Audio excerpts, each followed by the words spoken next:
नौकरी के बारे में बहुत ज़्यादा एकदम गहराई में चले जाएंगे, लेकिन जब एंटरप्रेन्योर्स की बात आएगी तो उसमें गहराई में नहीं जाते, क्योंकि साहब ने बोला ना कि एंटरप्रेन्योर्स या business directly proportional to the risk. इतना भी मत डरिए, लाइफ अपने आप में एक रिस्क है, और सही समय पर रिस्क न लेना मुझे लगता सबसे बड़ा रिस्क है। CGTMSE का मतलब credit guarantee fund trust for MSMEज, मतलब स्मॉल और माइक्रो इंटरप्राइजेज के लिए।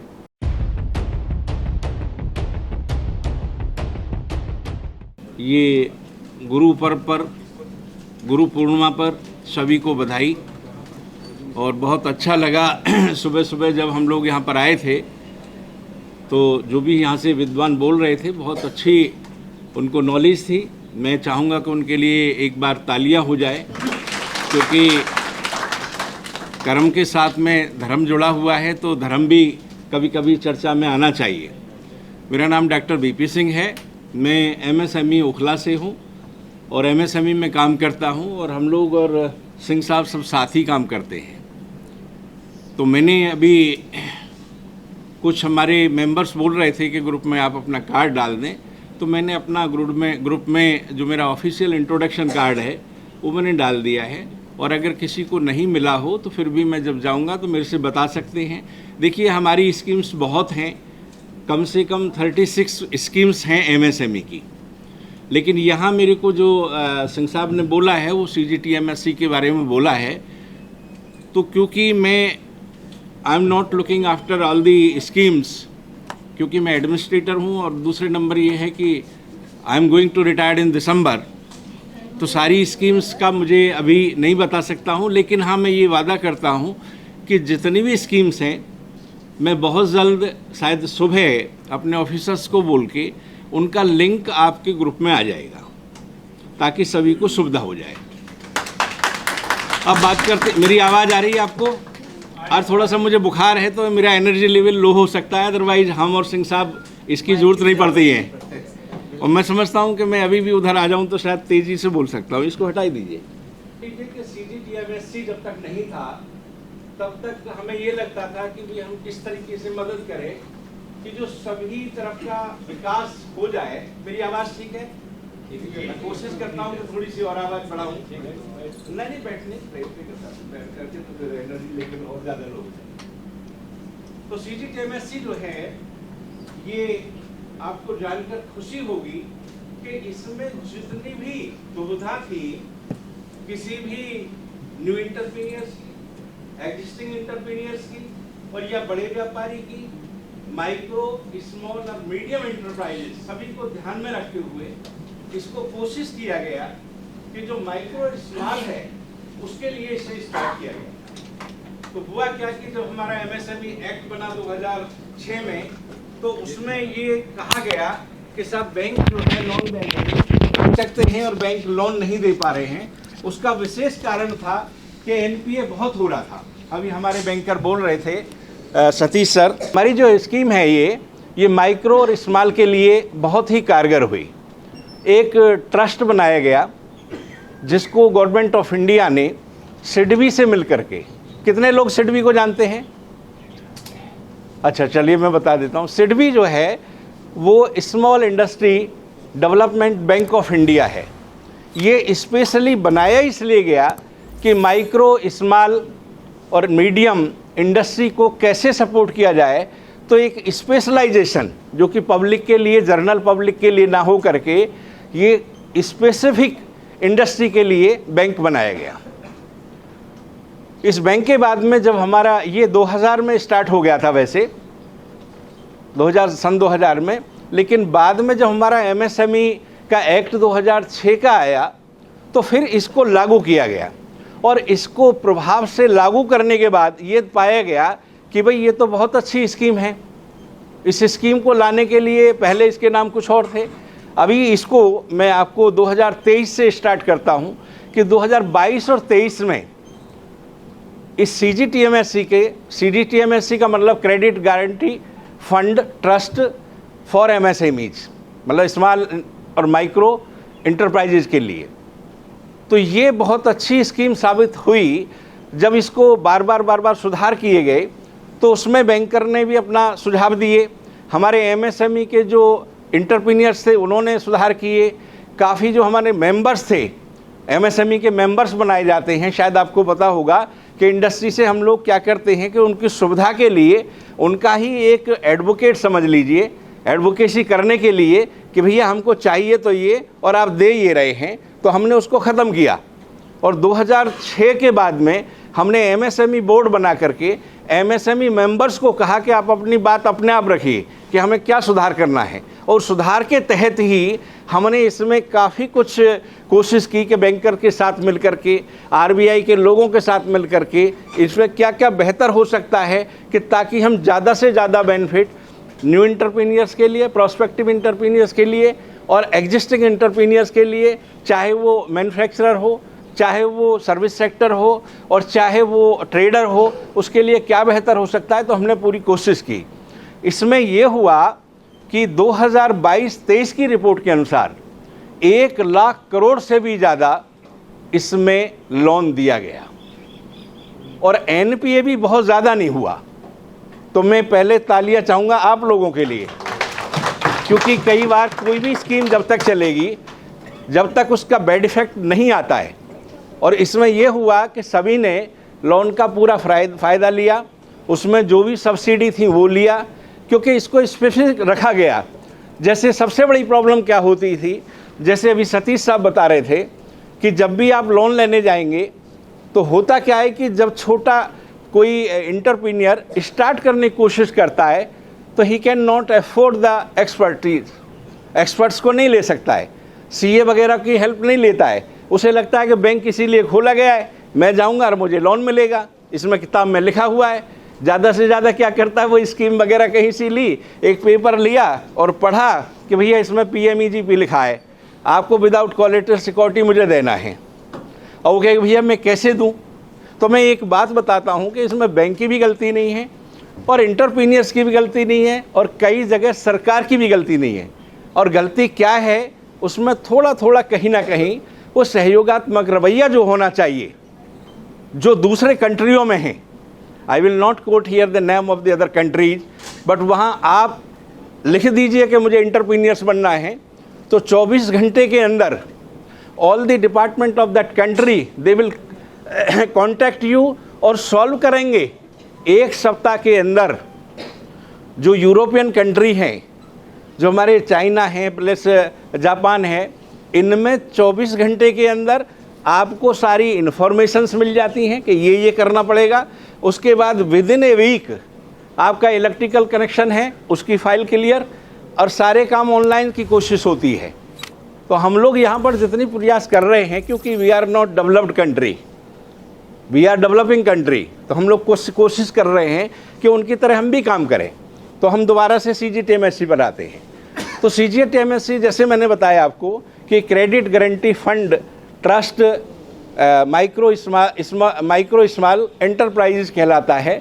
इसमें हमने ये देखा कि जो हमारे नए एंटरप्रीनियर्स हैं वो इतना इंटरेस्ट नहीं दे पाते हैं जितना कि इंटरेस्ट उनको पता लगा कि भाई 10% से लेकर के और 11% तक वेरी करता है। वो उसके सिविल पर, जैसा अभी सिविल की बात आई थी, सिविल पर करेगा, एक्सपीरियंस पर करेगा। तो जब बैंक में फ़ाइल लेके जाते हैं तो ये पक्की बात है कि उसको इसलिए मना किया जाता है कि ही और she does not have the much more experience regarding how to get the loan. Loan कैसे मिलना चाहिए इसकी नॉलेज नहीं है। अब मैं एक एक्सपेक्टेशन से कह रहा हूँ कि अगर मैं बैंकर हूँ, मैं अगर बैंक की जगह एक पर्सन ऐसा बैठा दूँ कि भैया उसका काम सिर्फ ये होगा कि आप गाइड करोगे कि उसको क्या चाहिए। जैसे अभी सतीश साहब ने बोला प्रोजेक्ट रिपोर्ट होती है, वो उसे प्रोजेक्ट रिपोर्ट नहीं पता कि क्या प्रोजेक्ट रिपोर्ट में होता है, भाई कौन सी कैपिटल फंड कितना है और रनिंग फंड कितना है, फिक्स कॉस्ट कितना है, कितने वो वर्कर रखे। अगर ये गाइडेंस मिल जाए जो हमारा NSIC इस काम को कर रहा है, जैसे OP सिंह साहब ने बताया कि हज़ारों प्रोजेक्ट रिपोर्ट के बारे में हमारा NSIC is also sister concern of MSME, 12 department हैं हमारे साथ में। तो ये बहुत बेहतरीन बात ये है कि NSIC जैसा डिपार्टमेंट जो आपको सब तरह की सुविधाएं देता है और बुला करके वो ट्रेनिंग तक भी कराते हैं। और यहीं बैठ करके मैं देख रहा हूँ कि सिंह साहब का तो बहुत ही ज़्यादा स्पेशल एक कंट्रीब्यूशन होता है, because we have the experience since last 15 years, तो कम से कम है ही, और भी ज़्यादा हो सकते हैं। तो जब भी साहब के पास आए, एक तो तालियां हो जाए उनके लिए, जब भी उनके पास आए उन्होंने हर तरह से मदद की और वो सभी की मदद करते हैं। हम तो आपस में एक्चुअली ऑफिशियल्स भी हैं और हमारा जो रिश्ता है वो छोटे बड़े भाई का सा भी है। हमें बड़ा अच्छा लगता है कि जब वो कहते हैं बड़े भाई ये काम है। आज मुझे बुखार था और ये डेफिनेटली मान लीजिए अगर सिंह साहब का फ़ोन नहीं गया होता तो मैं नहीं आ पाता, सॉरी बोल के पीछे छुटा सकता था, लेकिन नहीं, क्योंकि एक्चुअली वो कहावत में है कि वो भाई क्या जो भाई के हिसाब से ना चले। तो मैं इनके दोबारा तालियां चाहूँगा। अब हमें क्या करना है कि CGTMSE का फ़ायदा अगर उठाना है, चाहे वो न्यू वाला एंटरप्रेन्योर्स है, चाहे स्मॉल है, चाहे माइक्रो है, उसके लिए आप समझ लीजिए, पहले तो मैं परिभाषा बताऊंगा। बहुत से लोगों को अभी हमारे ख्याल से डेफिनेशंस नहीं पता होगी कि अभी 1 अप्रैल 2025 से माइक्रो, स्मॉल और मीडियम इंटरप्राइजेज की डेफिनेशन चेंज हो गई है। तो चाहे तो लिख सकते हैं, पुरानी वाली जो माइक्रो थी, पुरानी वाली जो माइक्रो इंडस्ट्री थी उसमें 1 करोड़ रुपए तक का अगर प्लांट एंड मशीनरी में, कहने का मतलब ये है कि अब आपको ये पता होना चाहिए कि पुरानी वाली माइक्रो, स्मॉल और मीडियम इंटरप्राइजेस की जो डेफिनेशन है, now it has been change from 1, अच्छा कोई नहीं, ये 1 अप्रैल से ही चेंज हुआ है। तो पुरानी जो माइक्रो थी वो 1 करोड़ प्लांट एंड मशीनरी का प्लांट एंड मशीनरी में इन्वेस्टमेंट और 5 करोड़ रुपए तक की टर्नओवर को हम माइक्रो बोलते थे, माइक्रो इंडस्ट्री, जो इनिशियली स्टेज की स्टार्टिंग है। उसके बाद में स्मॉल आता है। स्मॉल इंडस्ट्री 10 करोड़ तक का अगर प्लांट एंड मशीनरी में इन्वेस्टमेंट था और 50 करोड़ तक का टर्नओवर था, उसको हम लोग स्मॉल इंडस्ट्री बोलते थे। अभी फिर उस टाइम पर मीडियम का 50 करोड़ रुपए का प्लांट एंड मशीनरी में इन्वेस्टमेंट और 250 करोड़ का टर्नओवर। अभी इसमें क्या किया है कि जो एक चीज़ ये क्लेरिफाई कर दीजिए कि both the conditions are necessary, 1 crore और 5 करोड़। यस नहीं, वैसे तो एक की कंडीशन है कि कोई सा भी एक है तो आपको माना जाएगा। हाँ, दोनों में से एक कोई सा हो जाए तो माना जाएगा। ज़रूरी नहीं है कि 5 करोड़ भी हो आपका, हो सकता है कि 2 करोड़ हो, लेकिन प्लांट एंड मशीनरी में आपका इन्वेस्टमेंट जो है अप टू 1 करोड़ है तो माइक्रो ही माना जाएगा। ठीक है। उसके बाद में जो अपना आज की डेट की जो कंडीशन है उसमें डेफिनेशन लिख लीजिए। उसका जो रेशियो है वो इन्होंने प्लांट एंड मशीनरी में गवर्नमेंट ऑफ इंडिया MSME ने 2.5 टाइम कर दिया, यानी कि पहले 1 करोड़ था, now it has been change, it will be 2.5 crore rupees का प्लांट एंड मशीनरी में अगर इन्वेस्टमेंट है, और इसका दुगना जो वो है टर्नओवर है 5 का 10, दोनों में दुगना का वो हो जाएगा, मल्टीप्लिकेशन हो जाएगा, इधर 2.5 टाइम का हो जाएगा। तो इसका मतलब ये हुआ कि 2.5 करोड़ और उधर 10 करोड़, 10 करोड़ तक का अगर आपका टर्नओवर है तब भी आप माइक्रो में आएंगे। उसके बाद में अगर हम स्मॉल की बात करें तो स्मॉल में पहले 10 करोड़ था, अभी 25 करोड़ हो गया प्लांट एंड मशीनरी में जो इन्वेस्टमेंट है। उसके बाद में फिर अगर पहले 50 करोड़ था, अभी 100 करोड़ टर्नओवर हो गया। अभी मीडियम की बात करें तो पहले 50 करोड़ प्लांट एंड मशीनरी में वो था इन्वेस्टमेंट में था, अभी वो 125 करोड़ हो गया, और उधर वो 250 करोड़ का 500 करोड़ हो गया। यानी कि ये कह सकते हैं कि इन्वेस्टमेंट में 2.5 टाइम कर दिया है और टर्नओवर में दोगुना कर दिया है। ये इतनी बात समझ आ गई? क्योंकि ये आपको समझना बहुत ज़रूरी है। बहुत से लोग होंगे कि वो शायद किनारे पर हों पहले वाले हिसाब से कि 5 करोड़ की टर्नओवर हो गई है, नहीं पता होगा तो हो सकता है कि वो कहें कि यार अब तो मैं स्मॉल में फॉल कर जाऊंगा।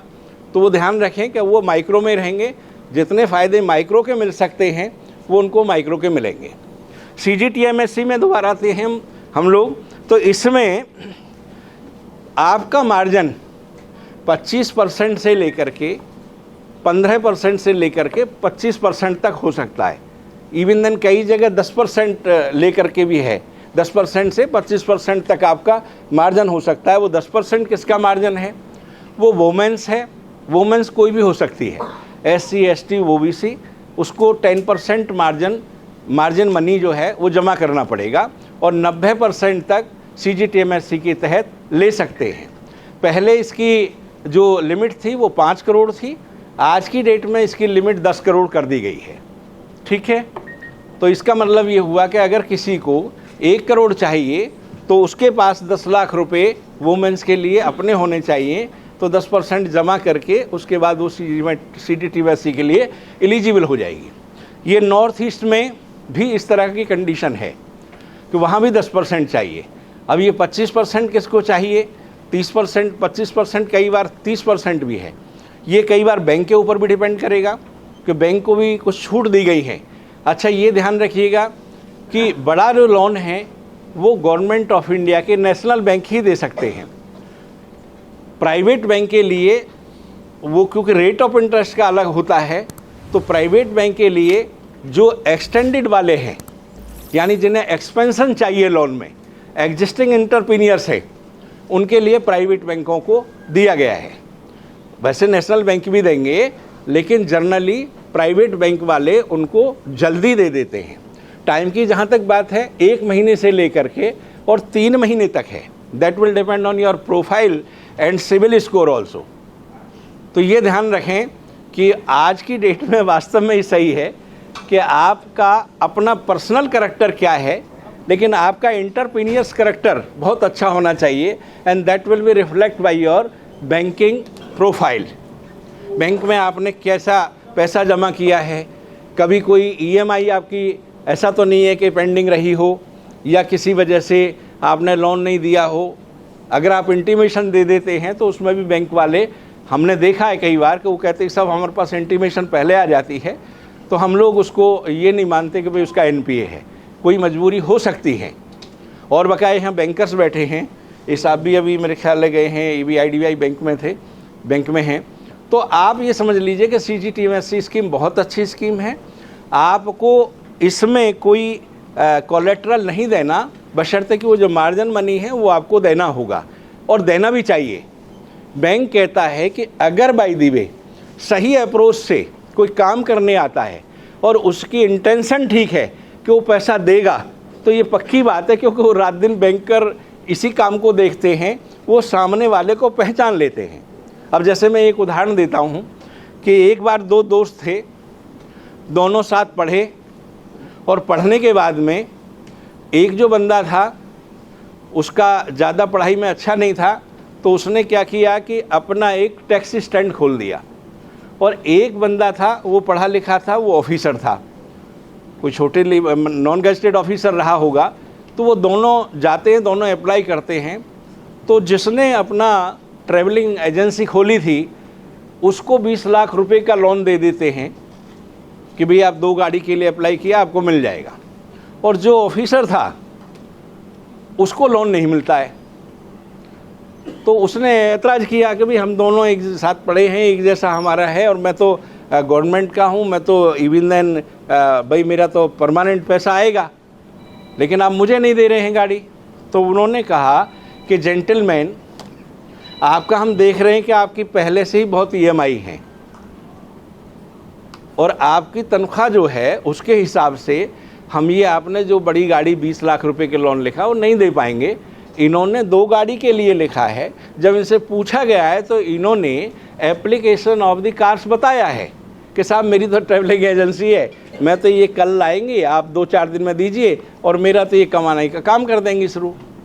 तो ये क्या समझे आप कि जब आपका कोई भी प्रोडक्ट, कोई भी सर्विस, कोई भी बिजनेस इस तरह का होगा कि जिसमें वो देख रहा है कि इसकी पेइंग कैपेसिटी ठीक है या हमारा पैसा वापस आ जाएगा, क्योंकि देखिए बैंकर भी हमारे से बीच में ही है, हमारे बीच में से ही होते हैं, उनका भी अपना तरीका है।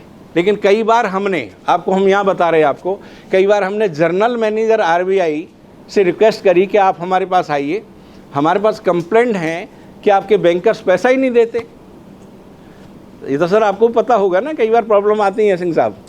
तो जब हमने बुलाया आपने यहाँ पर तो उनसे पूछा और उनको कहा, तो क्लियर बात उन्होंने कहा बैंकर्स ने कि अब ये मैडम बैठी हैं, मैडम जनरल मैनेजर थी, बोले इन्होंने हमको ना बांध रखा है। कि कैसे भाई?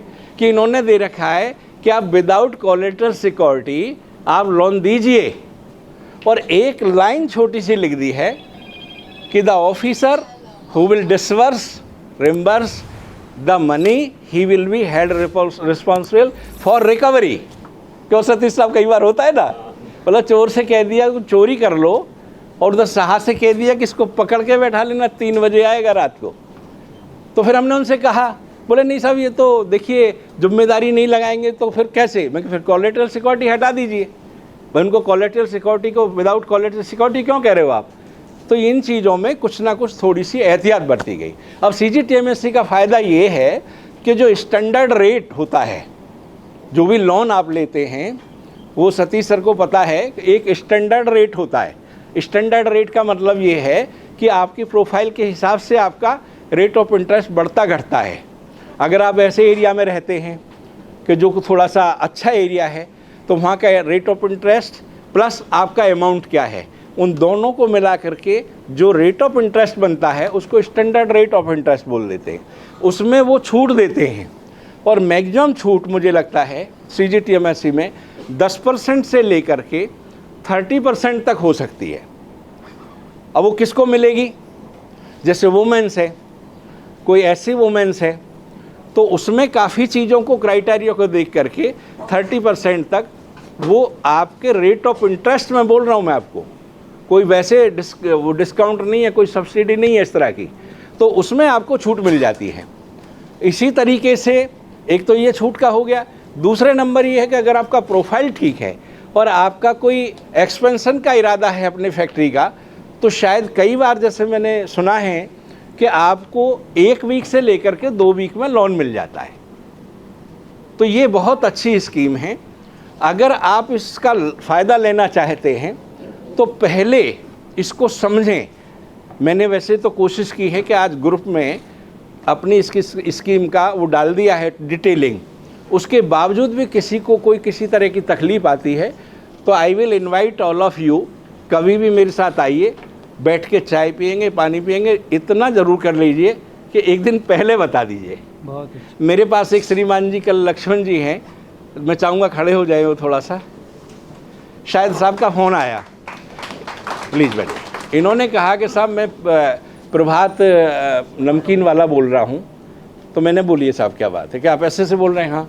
तो मैंने उसमें कुछ नेशनल अवार्ड का डाला हुआ था, कल लास्ट डेट है और मैं पिछले 15 दिन से रेगुलर डाल रहा था, लेकिन निराशाजनक रिजल्ट है। कोई एप्लीकेशन 10 एक एप्लीकेशन आई, जबकि कम से कम 1000 लोगों को मैंने डाला है अपने व्हाट्सएप पर, प्रयास ही नहीं करते। मैंने उसमें ये भी लिखा है कि प्लीज़ कॉल मी, हम कोशिश करेंगे। SC ST के ही कम से कम 15 से 20 अवार्ड हैं। अब आप प्रयास नहीं करेंगे तो फिर तो बड़ा मुश्किल है। नौकरी के बारे में बहुत ज़्यादा एकदम गहराई में चले जाएंगे, लेकिन जब इंटरप्रेन्योर्स की बात आएगी तो उसमें गहराई में नहीं जाते, क्योंकि साहब ने बोला ना कि इंटरप्रेन्योर्स या business directly proportional to the risk. इतना भी मत डरिए, लाइफ अपने आप में एक रिस्क है, और सही समय पर रिस्क न लेना मुझे लगता है सबसे बड़ा रिस्क है। आज आप कंडीशन नहीं समझ रहे हैं। देखिए, हम बाबा साहब के फॉलोवर हैं, मैं किसी और को ज़्यादा तो नहीं जानता इन बारे में, लेकिन बाबा साहब ने जो कहा था कि बिना आर्थिक आज़ादी के राजनीतिक आज़ादी और सामाजिक आज़ादी अधूरी रहेगी। तो ये समय है, अगर आपने विद इन 10 ईयर्स अपनी जनरेशन को बिजनेस में नहीं डाला, तो मुझे ज़्यादा तो नहीं पता है, लेकिन एक्सपर्ट्स कह रहे हैं कि आगे आने वाला टाइम हो सकता है कि फिर तुम दोबारा से वहीं पहुंच जाओ जहां पहले थे। क्योंकि आजकल के बच्चे किसी को हमारी तरह बर्दाश्त नहीं करते हैं, जो हम लोग 60 ईयर्स के या 50 ईयर्स के हैं। वो तुरंत जवाब देने की कोशिश करते हैं, और जब जवाब देने की कोशिश करते हैं और बैक नहीं होता है तो फिर प्रॉब्लम होती है। वो आप देख रहे हैं। अनप्रिविलेज्ड लोगों के लिए तो हमारी रिक्वेस्ट है कि भाई चाहे कुछ भी कर लीजिए। कुछ कम्युनिटी हैं उन कम्युनिटी से सीखिए। मैं यहाँ पर नाम भी ले सकता हूँ, कोई दिक्कत नहीं, माइनॉरिटी कम्युनिटी है, वो कोशिश करेगी कि कुछ भी करे वो अपना स्वयं रोजगार करने की कोशिश करेंगे, स्वरोजगार, क्योंकि उसे पता है कि गुलामी एक दिन हो सकता है कि वो हटा दे, तो हमारी सारी लायबिलिटीज हमारे ऊपर आ गई। इसी तरीके से आप अगर सिख कम्युनिटी को लें, वो लोग भी अपने आप में बहुत प्रयास करते हैं। और है कुछ नहीं, आपको फर्स्ट जनरेशन में प्रॉब्लम आएगा, जैसे इस बिटिया को आई, कहाँ चली गई वो, हम जानते हैं उसे पर्सनली, जो सिंह साहब ने नाम लिया सरिता का। ऐसी बच्ची कि जिसके पास कोई सपोर्ट नहीं और उसके पास कोई साधन नहीं, वो सिंह साहब के पास आती है और कहती है जी मेरे पास कुछ भी नहीं है खोने के लिए, मैं क्या पा सकती हूँ। और आज हमें सुन करके बहुत खुशी हो रही है कि उस बच्चे ने 15 करोड़ रुपए की टर्नओवर ले आई। NSIC जैसे विद्वान लोगों के, NSIC के ऑफिसर बहुत विद्वान लोग हैं, इनको हल्के में मत लीजिए। हम लोगों की इम्प्लीमेंटिंग एजेंसी KVIC, NSIC, चाहे KBIB और NIMS में बहुत हैं, हमारे पास 12 हैं, कोर बोर्ड, जूट बोर्ड, इनसे लगिए, इनकी जानकारी लीजिए। देखिए जब तक आप जानकारी नहीं लेंगे, वो कहते हैं कि जब तक पढ़ोगे नहीं तो लड़ोगे नहीं। तो मैं यहाँ पर बहुत ज़्यादा वक्त नहीं लूँगा, हमें बहुत विद्वानों को और को सुनना है। मेरी रिक्वेस्ट है कि प्लीज़ मेरी, क्योंकि मिसेज भी कोई एंटरप्रेन्योर्स है, हम लोगों ने 3 बिजनेस किए हुए हैं, तो मैं आपसे कहूँगा कि जो बिजनेस में है वो इसमें नौकरी में नहीं है। और ये भी मैं बोल देता हूँ कि आज की डेट में नौकरी में ज़्यादा रिस्क है रेदर देन बिजनेस। बिजनेस कोई खोलेगा तो वो ज़रूर नहीं है कि एकदम से जीरो हो जाए, लेकिन नौकरी आपकी एकदम जीरो हो सकती है। तो जिसको भी अगर जानकारी चाहिए, मैं समय का अभाव भी समझता हूँ और मेरी हेल्थ भी ज़्यादा अच्छी नहीं लग रही, आपको दिख रहा होगा, और नहीं तो भाई साहब को पता है कि हम तो 2 घंटा तक बोलते हैं। तो मैं हाथ जोड़ करके आपसे विनती करूंगा, इस बीच में कोई गलती हुई हो तो क्षमा करिएगा, वो गलती मेरी है, मेरे गुरुओं की नहीं है, मेरे MSME की नहीं है। दूसरे नंबर ये है कि आपको जब भी ज़रूरत पड़े प्लीज़ कॉल मी, और अगर मुझे कॉल करते हैं, सिंह साहब को कॉल करते हैं, एक ही बात है, thank you very much, so nice of you, आप लोगों ने मुझे सुना।